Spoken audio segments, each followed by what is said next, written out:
Assalamualaikum warahmatullahi wabarakatuh. Kembali lagi bersama kami di pembelajaran IPS.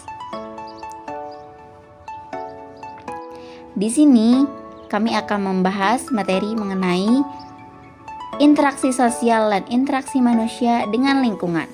Tema 3, subtema 1. Sebelum kita memulai pembahasan, mari kita perkenalan terlebih dahulu. Pemateri pertama, Dinda Rizkia. Yang kedua, Siti Hairunisa. Yang ketiga, Bayi Hazinatul Jannah. Dan yang keempat, Alaida Askiani. Interaksi manusia. Interaksi manusia dibedakan menjadi dua. Yang pertama, interaksi sosial. Yang kedua, interaksi dengan lingkungan hidup. Yang pertama, interaksi sosial. Interaksi sosial adalah hubungan-hubungan sosial antara manusia satu dengan manusia yang lainnya. Interaksi sosial terjadi karena manusia adalah makhluk sosial, dan makhluk sosial artinya manusia yang tidak dapat hidup sendiri dan selalu membutuhkan orang lain. Selanjutnya, jenis-jenis interaksi sosial. Yang pertama, individu dengan individu. Yang kedua, individu dengan kelompok. Yang ketiga, kelompok dengan kelompok. Contoh interaksi sosial individu dengan individu. Contoh yang pertama, bertegur sapa. Contoh yang kedua, kasir melayani pembeli.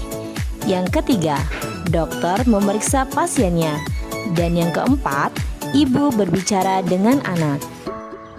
Contoh interaksi sosial individu dengan kelompok. Contoh yang pertama, guru sedang mengajar murid-muridnya. Contoh yang kedua, ustadz sedang ceramah di depan jamaah. Contoh yang ketiga, menjelaskan di depan teman-teman. Contoh interaksi sosial kelompok dengan kelompok. Contoh yang pertama, dua tim bermain tarik tambang. Contoh yang kedua, diskusi antar kelompok. Contoh yang ketiga, dua tim bermain sepak bola. Yang kedua, interaksi dengan lingkungan hidup. Interaksi dengan lingkungan hidup merupakan interaksi antar manusia dengan lingkungan yang terbentuk secara alami. Gunung, sungai, rawa merupakan contoh-contoh lingkungan alam. Contoh interaksi dengan lingkungan hidup. Yang pertama, penduduk mengambil kayu hasil hutan. Yang kedua, petani menggarap lahan pertaniannya. Dan yang terakhir, nelayan mencari ikan di laut. Selanjutnya, interaksi sosial di lingkungan pasar. Pasar merupakan tempat bertemunya pedagang dan pembeli untuk melakukan transaksi jual beli. Interaksi sosial di pasar dapat terjadi antara penjual dengan pembeli, penjual dengan pemasok barang atau distributor, penjual dengan penjual, dan pembeli dengan pembeli. Penjual dan pembeli yang ada di pasar berasal dari berbagai suku, agama, dan tingkat sosial ekonomi. Oleh karena itu, dalam melakukan interaksi sosial diperlukan rasa toleransi dan tenggang rasa yang tinggi agar kerukunan tetap terjaga.